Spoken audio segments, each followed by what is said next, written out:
एक गरीब विधवा महिला थी जो पनीर के पराठे बनाकर बेचा करती थी। ऐसे ही एक रोज जानकी अपना ठेला लेकर घर आती है तो उसका बेटा गौरव उससे कहता है, माँ, आज कितने पैसे कमाए तुमने? मुझे कुछ पैसे दे दो, मुझे अपने दोस्तों के साथ घूमने जाना है। बेटा, कल ही तो तुझे पैसे दिए थे।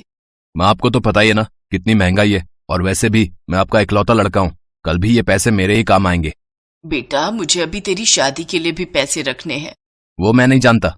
एक तो आपने वैसे भी मेरे दोस्तों में मेरी बेइज्जती करवा रखी है। आपको पता है सब मुझे गरीब पनीर पराठे वाली का बेटा बोलकर कितना चिढ़ाते हैं। आप कुछ ढंग का काम भी नहीं कर सकती हो क्या? बेचारी जानकी रोते हुए चुपचाप उसे कुछ पैसे निकाल कर दे देती है। वो पैसे लेकर गौरव वहां से चला जाता है। हे ऊपर वाले, ये तूने मुझ पर कैसा अत्याचार किया है। पहले मेरे पति को मुझसे छीन लिया, फिर गरीबी की मार मुझ पर डाल दी, और अब मेरे बेटे को अपनी माँ के काम पर शर्मिंदगी महसूस हो रही है। ऐसे ही वक्त गुजरता जाता है। जानकी धीरे धीरे अपने काम से कुछ पैसे जोड़ लेती है। साथ ही दूसरी तरफ गौरव बुरी संगत में फंस जाता है और निधि नाम की एक तेज तर्रार लड़की के प्रेम जाल में फंस जाता है। वो अक्सर गौरव से नई नई चीजों की डिमांड करती थी, जिसके लिए गौरव अपनी माँ से लड़ झगड़ कर पैसे लेता था। एक रोज जानकी काम से लौटते वक्त गौरव और निधि को एक साथ देख लेती है। बेटे, वो लड़की कौन थी और उससे तेरा रिश्ता क्या है? वही जो एक लड़के और लड़की का होना चाहिए। मैं उससे प्यार करता हूँ और उससे शादी करना चाहता हूँ। लेकिन कौन माँ बाप तुझ निकम्मी को अपनी बेटी देंगे? माँ, आप हो तो पनीर पराठे का ठेला लगाकर इतना तो कमाई लेती हो कि मेरा और मेरी बीवी का पेट पाल सको। मुझे कुछ नहीं सुनना। अगर निधि से मेरी शादी नहीं हुई तो मैं अपनी जान दे दूंगा। हाँ। अपने बेटे की खुशी के आगे जानकी झुक जाती है और निधि के माता पिता से जाकर दोनों का रिश्ता पक्का कराती है। वक्रतुंड महाकाय सूर्यकोटि सब। लेकिन निधि बहुत ही बदतमीज किस्म की लड़की थी। वो अपनी सास जानकी को बिल्कुल भी पसंद नहीं करती थी। एक दिन जानकी, बहू, सारा दिन ठेले पर खड़े रहकर और अकेले काम करके मैं थक जाती हूँ। अब से तू भी मेरे साथ चला कर ठेले पर। दोनों सास बहू अच्छे से मेहनत करेंगे और ऊपर वाले ने चाहा तो अपना ढाबा खोल लेंगे। मैं, और वो भी पनीर पराठे वाले के ठेले पर। सासू माँ, आपका दिमाग तो घास चढ़ने गया है। मैं उस 2 टके के ठेले पर काम करूंगी, वो सिर्फ आपको ही शोभा देता है। सारा दिन घोड़े गधे की तरह काम करती हो, लेकिन फिर भी आपकी इज्जत धेरे भर की नहीं है।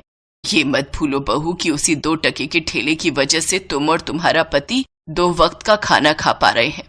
इतना कहकर जानकी काम पर चली जाती है, लेकिन उसकी ये बात निधि को गुस्से से लाल कर देती है। धीरे धीरे वो गौरव को उसकी माँ के खिलाफ भड़का देती है, और एक दिन ऐसा आता है जब वो दोनों जानकी से अलग हो जाते हैं। मुझे छोड़कर मत जाओ बेटा, तुम्हारे अलावा मेरा है ही कौन। इस बुढ़ापे में मुझे तुम दोनों की जरूरत है। मेरे बेटे, मेरे बेटे, मेरे बच्चे, मत जाओ मुझे छोड़कर। आखिर क्यों रुके आपके साथ? आपके इस ठेले के अलावा और है ही क्या? मैं अपने पति को अच्छी नौकरी दिलवाऊंगी, फिर हम दोनों खुशी खुशी अपनी जिंदगी जिएंगे।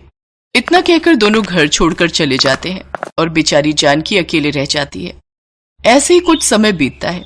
जानकी अब और बूढ़ी हो चली थी, जिस वजह से उसकी तबीयत खराब रहने लगती है, लेकिन फिर भी वो अपना काम करती रहती है। तो वहीं दूसरी तरफ गौरव की अब तक कोई नौकरी नहीं लगी थी। साथ ही निधि भी गर्भवती हो जाती है, जिस कारण वो कर्ज के बोझ तले दबते जाते हैं। ऐसे ही एक शाम कुछ गुंडे उनके घर आकर धमकी देते हैं। ओए गौरव, ओए तूने हमें बहुत बेवकूफ बना लिया बे। आज तो हम अपने पैसे लेकर ही जाएंगे। तभी वो गुंडे उनके साथ हाथापाई करने लगते हैं, जिसमें निधि को धक्का लगता है और वो पेट के बल गिर जाती है। तभी वहां जानकी आ जाती है और वो अपने बेटे का सारा कर्ज चुका देती है। साथ ही गौरव और जानकी निधि को अस्पताल ले जाते हैं, जहां निधि का गर्भपात हो जाता है। अब उसे अपनी गलती का एहसास हो जाता है और वो अपनी सास से माफी मांगते हुए कहती है, माँ जी मुझे माफ कर दीजिए। अब अपने बच्चे को खोने के बाद मुझे ये एहसास हुआ कि एक माँ को उसके बेटे से अलग करके मुझसे कितनी बड़ी गलती हुई है। मैंने कभी आपकी कदर नहीं की और आपने आज मुसीबत के वक्त हमारा साथ दिया। हमें माफ कर दीजिए माँ जी, हमें माफ कर दीजिए। तुम दोनों को अपनी गलती का एहसास हो गया, बस यही काफी है बेटा। काम कोई भी छोटा या बड़ा नहीं होता, काम बस इज्जत से करना चाहिए। इसके बाद गौरव और निधि फिर से जानकी के साथ रहने लगते हैं। जानकी ने गौरव को बढ़िया से पनीर के पराठे बनाना सिखा दिया। अब जानकी घर पर आराम करती और गौरव पनीर पराठे का ठेला लगाने लगा, तो वहीं निधि अब घर का कामकाज संभालती। जानकी की तरह गौरव के हाथ के पनीर के पराठे भी सबको बहुत पसंद आते हैं और उसका काम अच्छा चलने लगता है। कुछ समय बाद गौरव खुद का ढाबा खोल लेता है, जिसका नाम वो गरीब पनीर पराठे वाली रखता है, जिससे उसकी अच्छी कमाई होने लगती है।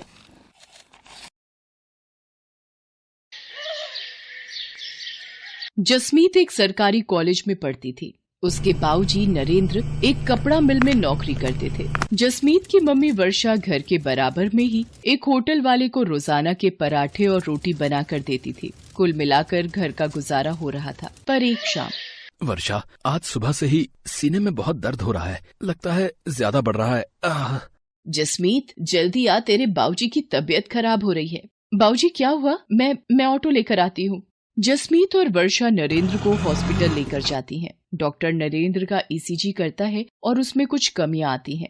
अभी तो मैं कुछ दवाइयां लिख कर दे रहा हूँ। यदि इन्होंने ज्यादा अपने शरीर से काम लिया तो दिल की बीमारी भी हो सकती है और यकीनन आगे चलकर ये हानिकारक है। बाबूजी, अब आप कुछ दिन बिल्कुल काम पर नहीं जाओगे, बस घर पर आराम करोगे। पर जसमीत बेटा, अगर मैं काम पर नहीं गया तो मुझे तनख्वाह काट कर मिलेगी और मिल के मालिक मेरी जगह किसी और को नौकरी दे देंगे। पर बाबूजी, आपकी तबीयत भी ठीक नहीं रहती है। डॉक्टर ने आपको आराम करने के लिए बोला है।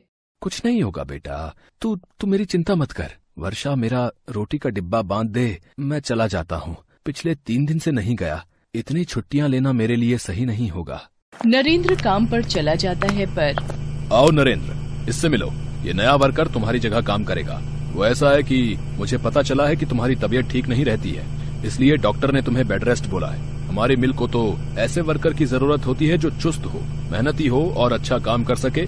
तुम्हारी तबीयत को देखकर मुझे नहीं लगता कि तुम ज्यादा दिन मेहनत के साथ काम कर पाओगे, और अचानक भगवान न करे तुम्हें कुछ हो जाता है तो बात हमारे ऊपर भी आ सकती है। तो इसलिए मैं तुम्हारा हिसाब कर रहा हूँ, तो तुम कहीं और काम ढूंढ लो। पर सर जी, एकदम से मेरा काम छूट जाएगा तो मेरे लिए बहुत मुश्किल हो जाएगी। ऐसा न कीजिए सर जी। नरेंद्र, मैं अपने बिजनेस के साथ कोई रिस्क नहीं लेना चाहता। मुझे माफ करो। बाकी ये तुम्हारे 8 दिन के इस महीने के पैसे जो तुमने काम किया था, लो। नरेंद्र निराश होकर घर आ जाता है। वर्षा और जसमीत भी नरेंद्र से सारी बात जानकर बहुत दुखी होती हैं। नरेंद्र अब निराश और परेशान रहने लगा था। इसी कारण उसकी तबीयत और खराब रहने लगी। नरेंद्र ने चिंता में पूरी तरह बिस्तर पकड़ लिया। ये सब क्या हो गया? भगवान, ये कैसा दुखों का पहाड़ टूट गया है हमारे घर पर। मम्मी, चुप हो जाओ, प्लीज मत रो। आप ही तो मेरी और बाबूजी की हिम्मत हो।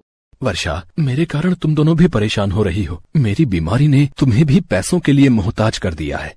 नहीं नहीं, देखो, मैं नहीं घबरा रही। अच्छा, आप दवाई ले लो और बिल्कुल चिंता मत करो। जसमीत, जा बेटा, वो दरवाजे पर होटल वाले भैया आए हैं, उनको पराठे पकड़ा दे, मैंने बनाकर रख दिए थे।